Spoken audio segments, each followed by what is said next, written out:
O eterno e o belo. O que é ser belo? O que é eternizar? Então é isso que a gente vai ver hoje na nossa aula de artes da terceira série do ensino médio. Para a gente entender o eterno e o belo, a gente tem que voltar um pouquinho lá na arte egípcia, onde eles mostram a narrativa do que é sagrado. Então a arte egípcia, com essa narrativa do que é sagrado, ela influenciou os gregos, que influenciaram também o Ocidente. Então um vai influenciando o outro. Os egípcios, eles tinham a arte para adorar os deuses. Os gregos tinham a arte para adorar a si mesmo, para adorar os homens. E os egípcios e os gregos, eles determinam muito bem o que é esse eu artístico. Então, para os egípcios, era mais definida como algo prático, de oferecer aos deuses, dos deuses para os deuses, e era uma representação distorcida dos corpos humanos. Não precisava ter muita realidade ali, não. O que interessava era agradar aos deuses. Já para os gregos, eles tinham mais a questão da modesta, da orgânica, era algo oferecido do homem para o homem. Então eles tinham essas expressões realistas, essas formas humanas bem mais organizadas, bem mais concretizadas.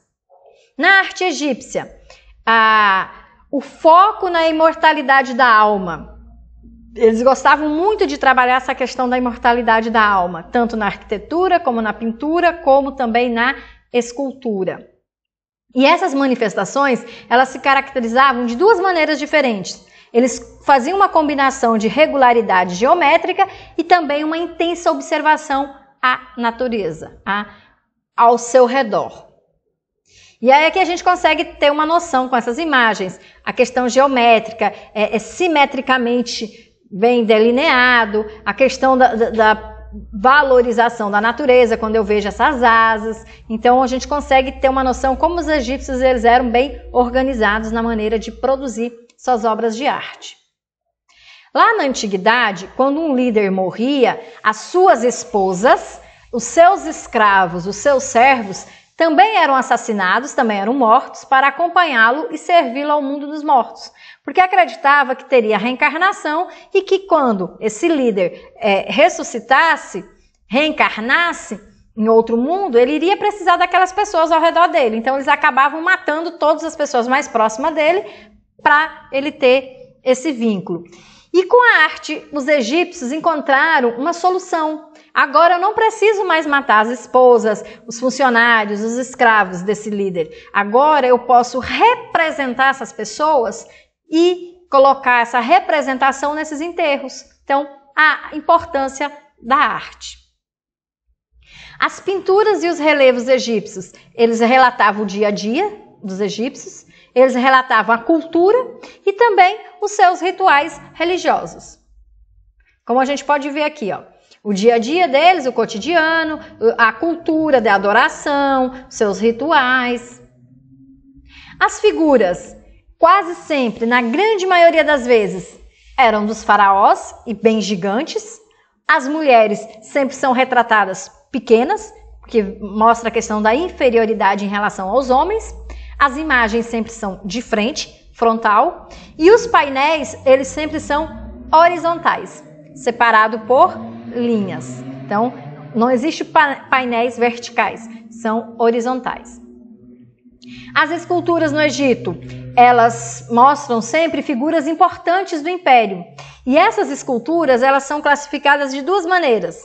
Na região de Mênfis, elas são mais idealistas, o ideal, a grandiosidade. Já em Tebas, elas são mais reais, mais realistas. E aqui a gente pode ver, a primeira ela é idealista e a segunda ela é realista, é mais próxima da realidade deles. Na arquitetura, as residências das pessoas mais simples, das pessoas mais humildes, era feita de argila e madeira, durava muito pouco porque era feita com material com menor durabilidade. Já os locais de culto e adoração era feita de blocos de arenito, bem complexo, e até hoje a gente consegue ver algumas dessas ruínas. Então aqui tem dois exemplos de uma casa, como ela é produzida, como ela é feita, e de um templo, como ele muda o material e muda também o design. A música no sagrado, ela era apresentada de várias formas, batendo palma, cantando ou tocando os instrumentos. E eles executavam essas canções para incentivar os trabalhadores. Aqui é uma curiosidade bem interessante. Eles contratavam pessoas para tocar e para cantar, para incentivar os trabalhadores, para incentivar e fazer com que o trabalho rendesse mais ao som de uma boa música. A dança no sagrado, ela era feita de duas maneiras. Em duas ocasiões, para a entronização de um rei, quando um rei iria assumir o seu trono, teria dança, ou nos grandes banquetes. E essa dança egípcia, ela tem uma coreografia muito complexa. Ela se assemelha muito ao balé moderno. Tem piruetas, tem acrobacias e tem movimentos bem parecidos com movimentos da ginástica olímpica. Então, assim era a dança egípcia. E aqui tem duas imagens dessa dança egípcia. As manifestações artísticas lá na Grécia Antiga, elas mudam um pouquinho. No início, eles vão se inspirar nos egípcios, mas depois eles vão pegando formas próprias.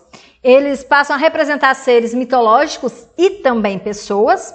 Há um equilíbrio entre a obediência às regras e a liberdade de criação. Eu não posso sair fazendo qualquer coisa de qualquer jeito, eu tenho que seguir certas regras. Tem que ter harmonia, proporção e simetria, que é o ideal da beleza. Se uma obra artística ela tem harmonia, proporção e simetria, então tá perfeita, tá bela. Eles capturavam a forma humana com uma grande perfeição, coisa que não era feita pelos egípcios. Agora os gregos passam a fazer a forma humana mais perfeita possível. A arte grega, ela é referência tanto na pintura como nas esculturas. As pinturas, lá na Grécia, eles faziam estátuas de mármore e pintavam essas estátuas. Também faziam pinturas murais em paredes e pintavam vasos de cerâmica. Hoje a gente tem uma grande quantidade de artefatos egípcios, principalmente na questão dos vasos de cerâmica.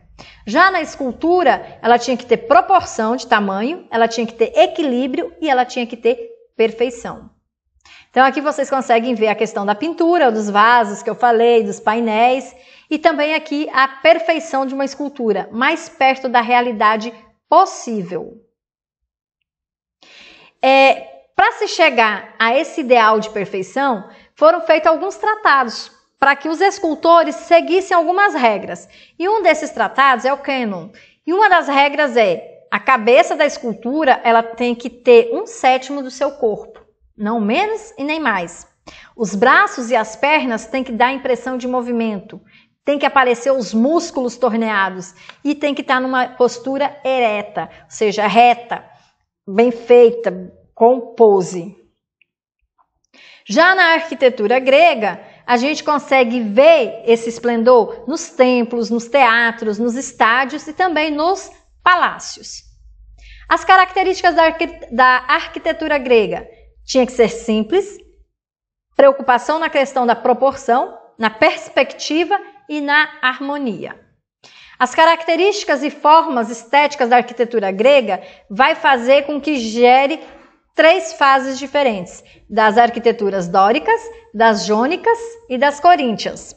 A arquitetura dórica, ela é bem simples e não tem base. Ela geralmente tem estátuas e deuses no seu topo. Já na jônica, a superfície ela já vai ter linhas esculpidas de cima para baixo e a base da coluna parece uma pilha de anéis.